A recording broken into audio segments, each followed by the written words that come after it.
So the first one, I will go to explain on the main topic, which is protectionism. Okay, so the definition of protectionism is policy of protecting domestic industry against foreign competition by means of tariffs, quotas, exchange control, or other restriction or handicaps placed on the imports of foreign competitors. Maksud dia dekat sini, dia menerangkan protectionism ni merupakan satu dasar pemerintah yang menyekat perdagangan antarabangsa dengan tujuan untuk membantu industri domestik. Dasar protectionist ni juga dia biasanya dijalankan dengan tujuan lain. Contohnya macam meningkatkan aktiviti ekonomi dalam ekonomi domestik, dan dalam masa yang sama ia juga dapat melaksanakan keselamatan atau masalah kualiti. Jadi tadi tarif, kuota, import, subsidi semua ni akan digunakan oleh government dalam mengubal protectionist policies. So for this slide, I'm going to explain further on the three of the primary policy tools that the government can use in enacting protectionist policies. So the first one is tariff. Tariff is a tax or duty that raise the price of import products. So dia punya aim is to cause a reduction in domestic demand and expansion in domestic supply. Dekat sini maksud dia akan lebih mengurangkan penawaran dan menaikkan harga import. Lepas tu juga ia memberikan kelebihan perbandingan antara negeri. Dengan cara tarif ni, dia mengurangkan penawaran dan menaikkan harga import. Dia telah macam menguatkan pasaran dan sekaligus telah mencegah pengguna daya asyik peroleh keuntungan je dari semua kelebihan perdagangan antarabangsa. So the next one is quota. Quotas is a volume limits on the level of imports allowed or a limit to the value of imports permit into a country in a given time period. So kesan dari quotas ni, dia akan menyekat jumlah maksimum import yang dibenarkan masuk dalam ekonomi. Dan juga ia mengurangkan jumlah import yang masuk ke dalam ekonomi, lepas tu meningkatkan harga keseimbangan di dalam pasaran. Jadi perbezaan kuotas dengan yang tarif ni tadi, kuota dia lebih memberi tumpuan untuk hadkan kuantiti barang tertentu yang diimport atau dieksport oleh suatu negara untuk jangka masa tertentu. Sedangkan yang tarif ni pula, ia mengenakan bayaran khusus untuk barang tersebut. So the last one is exchange controls. Exchange controls explains the government could limit the amount of foreign currency available for paying for imports. Untuk exchange control ni pula, government yang kenakan terhadap pembeli atau penjual mata wang. Jadi dengan adanya kawalan pertukaran ni, ia membolehkan negara-negara untuk menstabilkan ekonomi diorang dengan lebih baik. Cara dia stabilkan tu macam menghadkan aliran masuk dan aliran keluar mata wang yang dapat mewujudkan turun naik kadar pertukaran.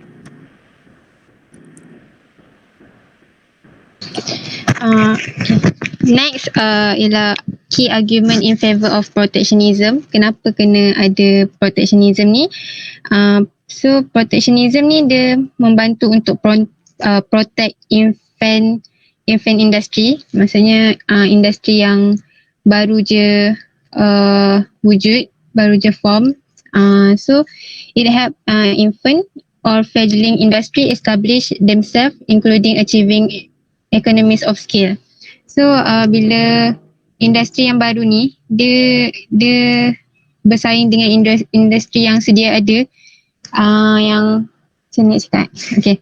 So sukarlah untuk industri yang baru ni, dia nak bersaing dengan industri yang sedia ada yang lebih kukuh dan lebih maju.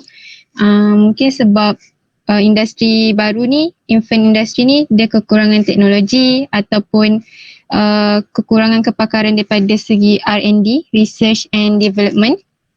So guys, tu protectionism ni tolonglah untuk protect infant industry untuk bersaing dengan competitors daripada luar negara. So sampai bila protectionism ni protect infant industry ni sampailah infant industry ni betul-betul stabil and boleh bersaing dalam market, dalam pasaran.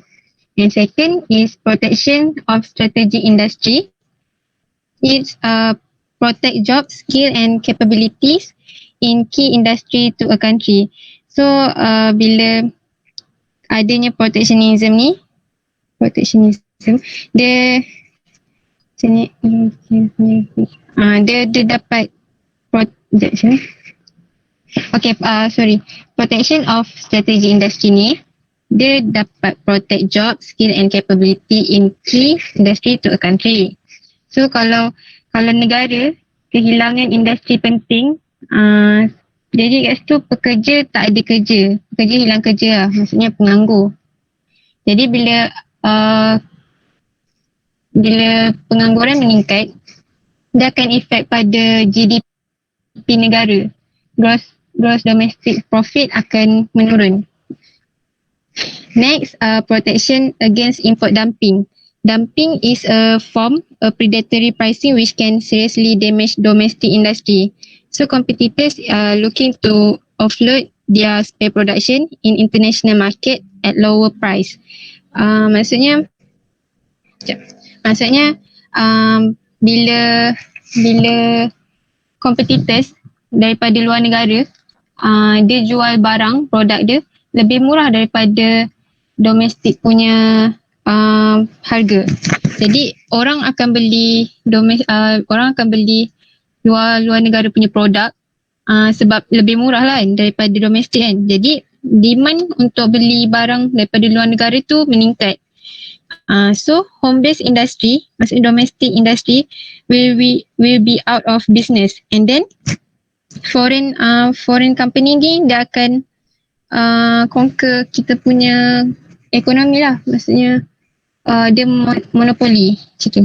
So bila dia dah conquer kita punya ekonomi, kan kalau sebelum ni dia jual dengan harga yang murah. Jadi bila dia dah conquer kita punya ekonomi, dia boleh naikkan harga tu lebih mahal daripada harga domestik yang sebelum ni domestik jual. Okay, next. Besar. Next. Dah. So, key argument against protectionism is higher price for consumers. So, dengan adanya protectionism ni, ada tarif, ada subsidi, kuota. So, it will particularly arising from import tariff or import quotas that restrict market supply. So, tarif import ni, dia menaikkan harga untuk pengguna dan melindungi sektor domestik from competitors yang infant industry tadi lah. Tapi it will lead, dia mendorong peruntukan sumber yang tidak cekap. Maksudnya infant industry ni kan baru lagi. Jadi kalau ada protectionism, consumer dia akan beli barang yang sumber yang tidak cekap. Macam tu. Yang kedua, retaliation from other countries. Retaliation from other countries ni, protectionist measure usually result in retaliation. Retaliation ni adalah action taken by the country yang ekspornya dipengaruhi oleh kenaikan tarif atau ada trade restricting measure by other countries. So bila one country enforcing import control, it will lead to retaliatory action by another country. Like that. Okay. Okay, now let's move to the next subtopic under protectionism, which is economic nationalism. Economic nationalism consists of practice to create, reinforce and protect national economies in the context of world market. A situation in which a country tries to protect its own economy by reducing the number of imports and investment from other countries.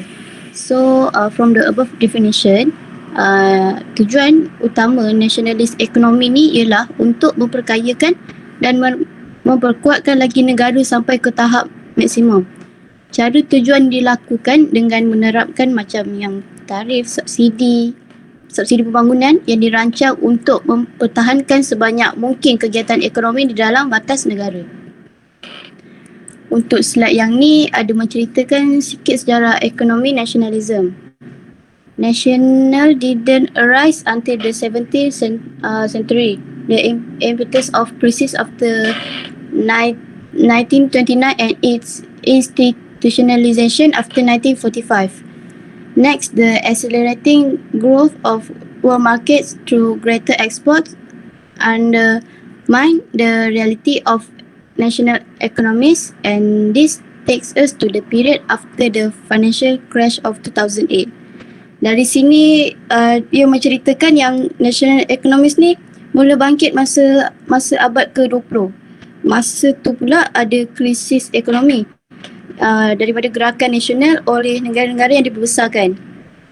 Lepas tu masa akhir abad ke-19 pula, hasil dari dorongan krisis sebelumnya itu telah tumbuhnya pasaran dunia yang semakin maju melalui ekspor yang lebih besar. Dan sebab pasaran dunia semakin pesat untuk mencapai sesebuah kejayaan itu telah melemahkan realiti ekonomi negara. Jadi tak lama lepas tu diumumkan kebangkitan nasionalisme ekonomi yang dipanggil protectionism. Jadi masa tu beberapa negara pun telah meningkatkan tahap tarif. So how does it works? A national demand to be independent of other countries. If the people are part of another nation, they will want to freedom and their own state. Nationalist trade policy is based on protectionism. Jadi nasionalis ni menuntut untuk bebas dari negara lain. Diorang ni tak nak bergabung dengan organisasi global atau berkolaborasi dengan negara lain. Jadi andai kata rakyat adalah sebahagian dari bangsa lain, mereka akan menginginkan kebebasan dan negara mereka sendiri. Sebab diorang ni ada atribut yang berbeza dan ketidaksefahaman. Dan ini boleh menyebabkan keinginan untuk membebaskan negara mereka yang dianggap tak selari. Nasionalis ni juga ada satu sifat yang tak peduli atau tak heran dengan kerajaan. Sebab apa yang penting, mereka nak menjadikan negara tu lebih kuat. Sebab tu diorang menuntut kebebasan untuk melindungi negara sendiri. Dasar yang digunakan perdagangan nasionalis ni berdasarkan protectionism. Macam tadi dekat protectionism guna kuota, so nationalism pun guna kuota. Jadi apa perbezaan nationalism ni dengan protectionist? Nationalists believe their shared interests supersede all other individual or group interests. Protectionism equates to pride in one's country and a willingness to defend it. So nationalist ni percaya kepentingan mereka bersama mengatasi kepentingan individu atau kumpulan lain. Perasaan keutamaan dalam nasionalis ni lah yang membezakan nasionalisme mereka daripada patriotism. Patriotism ni sama dengan kebanggaan terhadap negara dan kesediaan untuk mempertahankannya.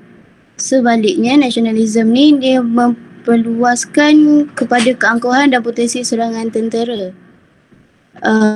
Senang cerita, nasionalis ni percaya yang diorang ni mempunyai kuasa untuk menguasai bangsa lain sebab kelebihan yang diorang ada. Sebab diorang kan sampai melawan dan menuntut bebas dari negara lain. Memang bersungguh-sungguh untuk mempertahankan negara diorang sendiri. Jadi mereka ni merasakan mereka melakukan kebaikan. Pada sebenarnya diorang sebenarnya mendorong kepada ketenteraan. So for the next slide is I'm going to explain a little on the effect of protectionism.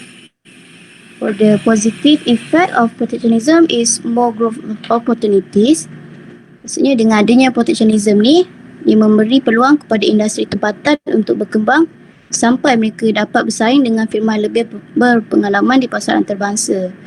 Seterusnya ialah lower import, yang mana dasar protectionism ni membantu untuk mengurangkan tahap import dan membenarkan negara meningkatkan keseimbangan perdagangan. And the last one is more jobs. Kadar pekerjaan yang lebih tinggi akan berlaku apabila syarikat domestik meningkatkan tenaga kerja mereka. For the negative effect, The first one is limited choice for consumer. Consumer have access to fewer goods in the market. Second is increase in price. Increase in price ni due to lack of competition. Yang mana pengguna perlu membayar lebih banyak tanpa melihat peningkatan ketara dalam suatu produk. Yang terakhir ialah economic solution. Selalunya membawa kepada pengasingan politik dan budaya yang seterusnya menyebabkan pengasingan ekonomi yang lebih banyak. Okay, next, custom union. Custom union is an agreement between two or more neighboring countries to remove trade barrier, reduce or abolish custom duty and eliminate quotas. Maksudnya kalau macam tadi protection dia terdiri daripada subsidi, tarif dengan kuota tu kan. Kalau custom union ni adalah agreement antara dua ataupun lebih dua country ataupun lebih untuk remove trade barriers ni. So once inside the union, they can trade freely with no added tariff. Contoh yang paling famous untuk custom union ni adalah European Custom Union. So European Custom Union ni dia consists of 27 country, macam Denmark, Ireland, German, Italy, France and so on. So there are no tariff or non-tariff barriers to trade between members of the custom union. So tujuan dia untuk next, tujuan dia to make it easier for member countries to trade freely with each other.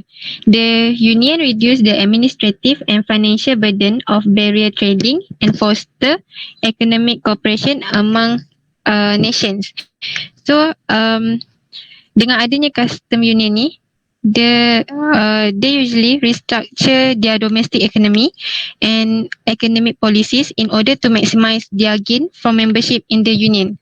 Maksudnya kalau macam contoh Denmark, dia nak import barang daripada Ireland yang sama union dengan dia dalam European Union Custom, dia tak dikenakan tarif ataupun apa-apa barriers lah. Macam tu. So advantage custom union ni, next, advantage dia yang pertama adalah increase in trade flow and economic integration. Maksudnya dia membantu untuk improve the allocation of scarce resources yang memenuhi keperluan dan kehendak consumer dan dapat meningkatkan foreign direct investment. Second, trade creation and trade diversion. Trade creation ni ialah the replacement of expensive domestic production by cheaper import from more efficient partner countries. Contohnya macam UK dia join the European Union. So UK ni dia boleh import barang daripada European Union partner ni dengan harga yang murah. So kat situ, the cheaper imports may replace domestic production, possibly putting local firms out of business. So as the result, dapat mengurangkan trade barriers. And third is reduce trade deflection. Trade diversion dulu. Kalau trade diversion ni, trade diversion ni contohnya UK, dia belum join dengan European Union lagi tau. So sebelum dia join European Union ni, dia import lamb daripada New Zealand. Lepas tu maksudnya New Zealand tu dia punya pengeluar lamb yang untuk UK. Jadi UK ni dia decide untuk join European Union. Lepas tu bila dia join European Union, dia akan dikenakan external tarif di antara negara-negara yang dalam Union tu, yang menjadikan harga lebih murah. Jadi bila dia dah join European Union tu, dia export lamb daripada New Zealand, daripada France. Kalau tadi daripada New Zealand. New Zealand bukan one of the member European Union. Jadi dia dapat harga mungkin dikenakan tarif lah daripada New Zealand. Kalau daripada France, France adalah one of the member European Union. Jadi bila UK dah join European Union, dia dapat, bila dia import lamb daripada France, dia dapat dengan harga yang murah lah, lebih murah daripada dia import daripada New Zealand. So trade diversion tu berlaku antara pertukaran daripada import lamb daripada New Zealand kepada import lamb daripada France, macam tu. And next, reduce trade deflection. Ini berlaku apabila negara bukan negara yang non-member country, dia menjual produk dia dekat negara yang low tarif, and kemudian dia resell balik produk tu dekat country yang mempunyai high tarif. Maksudnya kat situ berlakunya trade distortion. Contoh macam Malaysia, car manufacturing Malaysia, dia move production to Italy, and lepas tu dia export dekat France. So kat situ kita boleh nampak Malaysia ni dia participate in trade deflection. So the next disadvantage dia pula loss of economic sovereignty. Kalau yang ni, sovereignty ni maksudnya having a supreme power or authority.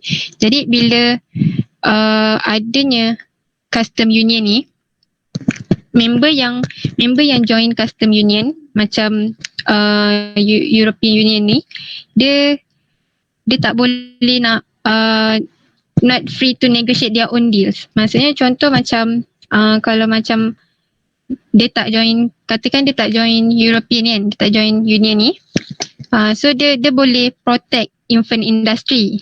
Tapi bila dia join Union, European Union, dia tak dapat protect an infant industry in the market disebabkan trading policy. Okay. Kalau yang kedua, distribution of tariff revenue. Countries in the Union, dia tak dapat fair share of tariff revenue. Maksudnya around 20% hingga 25% daripada tariff revenue will be retained by the member who collect the revenue. So sebenarnya cost collecting revenue tu melebihi actual revenue collected. And lastly, complexity of setting the tariff rate. So the process untuk set tariff rate ni, dia makan masa yang lama dan berkemungkinan tariff rate tu lebih mahal. Kalau macam European Union ni, dia consist of 27 country. So semakin banyak number of country dalam union tu, semakin lama masa untuk negotiate tariff rate. Okay, that's all.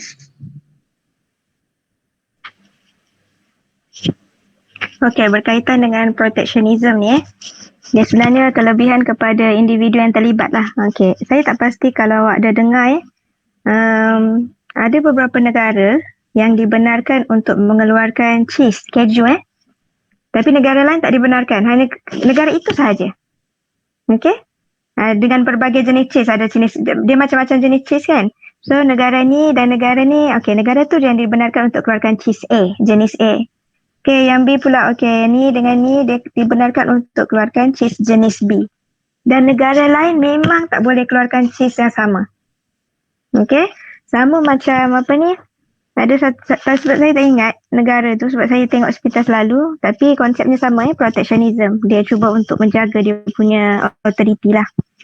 So apa ni, ada lagi satu negara yang dibenarkan untuk mengeluarkan daging ikan jerung. Okay, sebenarnya ikan itu kalau tidak diperam lama, dia beracun memang kita tak boleh nak makan. Tapi ada satu negara ni dia boleh keluarkan, dia akan perap sehingga berbulan-bulan, sehingga bertahun. Bila dah diperap tu, dah cantik, dah ada campur dengan bahan-bahan kimia dia apa semua, boleh makan. Dia macam, kita buat apa tu? Kalau kita perap ni, macam perkasam tu. Okay, so dia punya konsep sama. Dia hanyalah satu polisi kerajaan untuk melindungi dia punya barang ke syarikat ke company ke. Okay. Rasanya itu saja. Kita akan sambung untuk pembentangan terakhir pada minggu hadapan insyaAllah jika tak ada arah melintang. Cuma saya nak tanya, Nur Nabila ada? Nur Nabila, madam.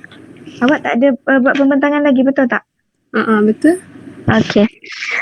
Kemudian Nurina memang tak ada Mana pergi makcik ni? Saya dah PM dia tapi dia tak reply lagi. Okey, tak apa.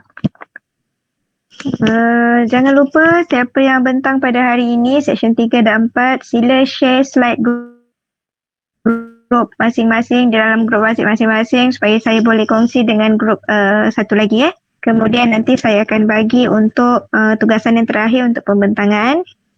Siapa yang tidak membentang lagi nanti awak akan ada bahagian untuk soalan-soalan final exam.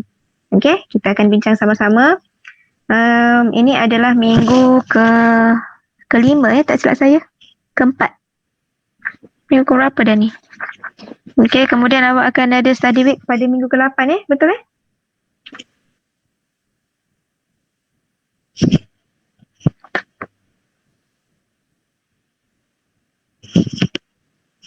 Okey, so saya rasa itu saja. Jaga diri, jaga kesihatan dan jaga solat. Semoga semua urusan kita dipermudahkan dan lancar. Ada apa-apa lagi nak tanya? Tak ada